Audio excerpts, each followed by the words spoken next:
of all the talents bestowed upon men,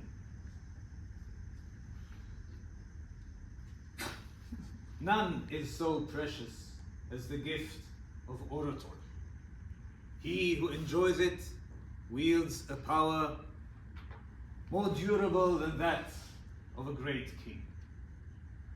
Contest chair, fellow Toastmasters. Winston Churchill wrote these words in 1897 when he was only 22 years old. Decades before he became a world leader and a legendary orator, he penned an article titled "The Scaffolding of Rhetorics." And in this article, which was not published at the time, he laid out the 5 pillars of the art of persuasion. So, for the benefit of all Toastmasters, here are the secrets of how to speak like Winston Churchill. First and foremost, precise choice of words.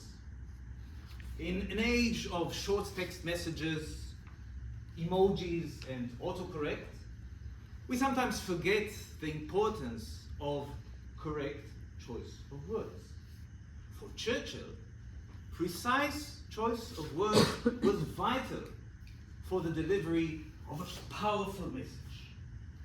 He urged speakers to choose the right words, not just any words, in order to create a vivid and engaging narrative. He also advocated for short, common words that are widely understood. Think about his choice of words when he told the British Parliament that he has nothing to offer but blood, toil, tears, and sweat. So, next time you are giving a speech and you want to say about something that it is very good, channel your inner Churchill and say it was splendid. Number 2, rhythm. Churchill said that a speech should have a sense of cadence that resembles more blank verse rather than prose.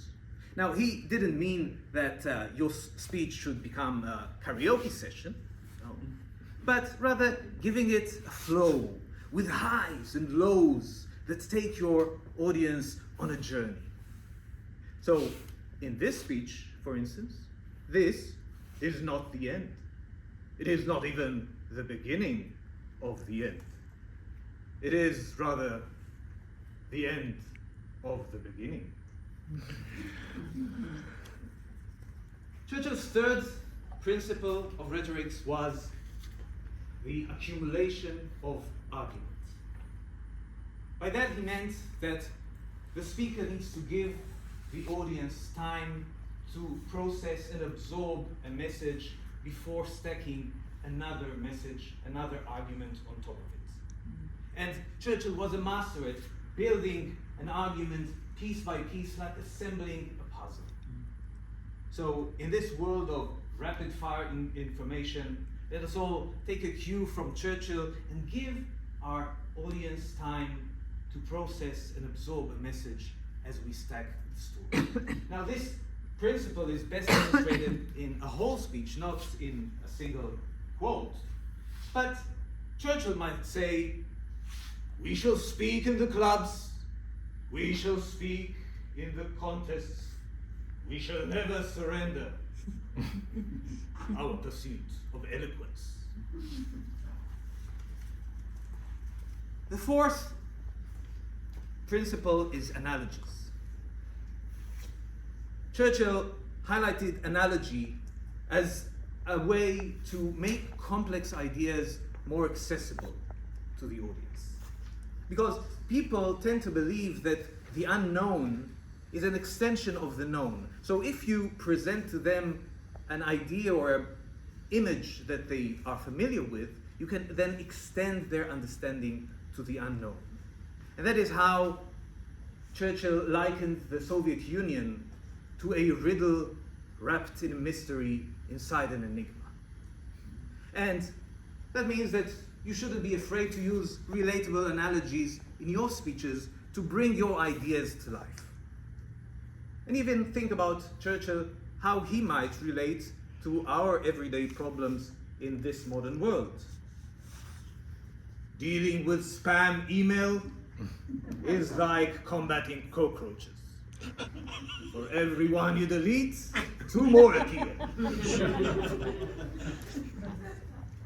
The fifth and last principle is the power of extravagance. And Churchill wasn't afraid to use a bit of hyperbole himself.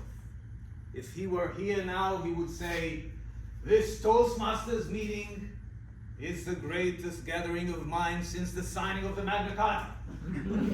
Now, while I don't suggest that we take it that far, a dash of extravagance will add spice to your speech, will get attention from the audience, and will make it more memorable. Just don't go too far and claim that something is the best thing since sliced bread, unless you're talking about Toastmasters.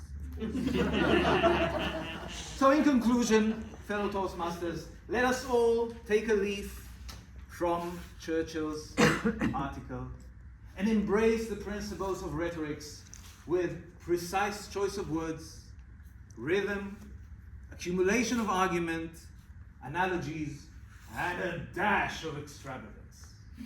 Since the light is already amber, I should close with these words of wisdom. The only thing worse than a bad speech is a long one.